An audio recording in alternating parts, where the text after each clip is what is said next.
ایک مرتبہ اللہ کے نبی اپنی بیٹی کے گھر آئے، فاطمہ کے گھر. باہر دروازے پر کپڑا لڑکا ہوا تھا، اس میں کوئی تصویر بنی ہوئی تھی جاندار کی.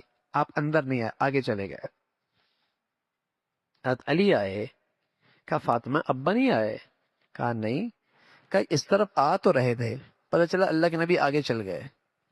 پتہ چلا کہ اس گھر میں تصویر لٹکی ہوئی ہے. فاطمہ کو تنبیہ کی، بیٹی یہ کیا کیا ہوا ہے، تنبیہ کی.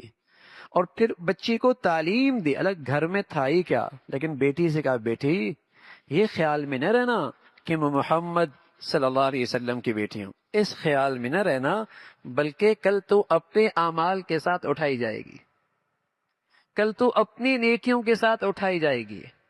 میری نسبت بھی کافی نہیں جب تک کہ ایمان اور اعمال صالحہ کی زندگی نہ ہو.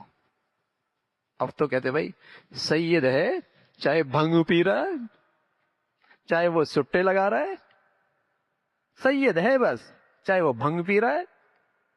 ہاں نہ میاں، کوئی بھی نسبت اسی وقت مبارک ہے جب اس نسبت کا لحاظ بھی ہے، اس نسبت کا لحاظ بھی ہے، ایمان اعمال صالحہ کی زندگی بھی ہے. فاطمہ تیرے عمل تیرے ساتھ ہوں گے. حضور علیہ الصلوۃ والسلام کی یہ بیٹی چکی خود پیسا کرتی تھی، پانی بھی لایا کرتی تھی، جھاڑو بھی دیا کرتی تھی، کام کاج بھی کرتی تھی. ایک دن اللہ کے نبی کی خدمت میں کچھ خادمہ آئیں. حضرت علی نے فرمایا اکیلی ہو، تھک جاتی ہو، جاؤ ابا سے ایک خادمہ تم بھی لے آؤ. چلی گئی ابا کے پاس.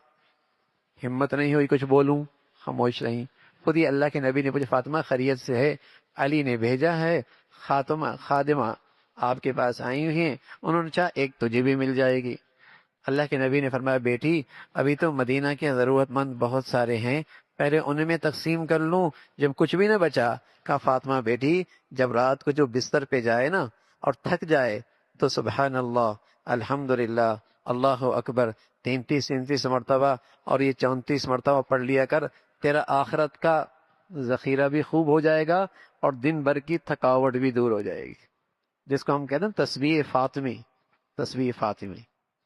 یہ تصویر اللہ کے نبی نے اپنی بیٹی کو بتائی. بیٹی اس سے تھکاوٹ بھی دور ہو جائے گی اور آخرت کا ذخیرہ بھی اکٹھا ہو جائے گا. دیکھو کیا زندگی سکھا رہے ہیں اللہ کے نبی اپنی بیٹی کو، کیا زندگی سکھا رہے ہیں.